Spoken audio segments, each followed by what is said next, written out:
আসসালামু আলাইকুম। পর্ণছবি বানিয়ে মাসে ৫ কোটিরও বেশি আয় করছেন রাজ কুন্দ্রা।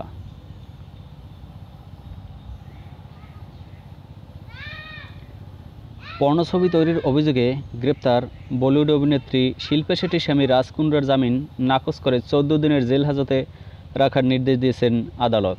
মঙ্গলবার মুম্বাইয়ের উচ্চ আদালত এ রায় দেন।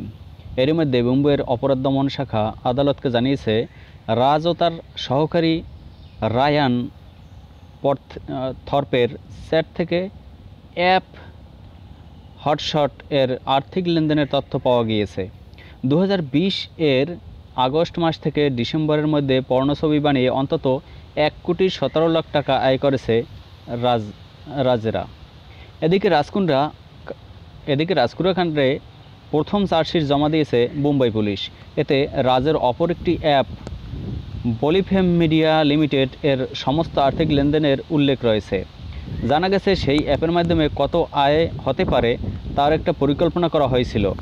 অ্যাপটির মাধ্যমে ২০২৩-২৪ সালের মধ্যে ১৪৬ কোটি টাকা এবং ৩৪ কোটি টাকা লাভের পরিকল্পনা ছিল রাজ ও তার সহকারীদের। ২০২১-২২ সালে ৩৬ কোটির বেশি এবং ২০২২-২৩ সালে ৭৩ কোটির বেশি টাকা আয়ের আশা করেছিলেন রাজের সংস্থা।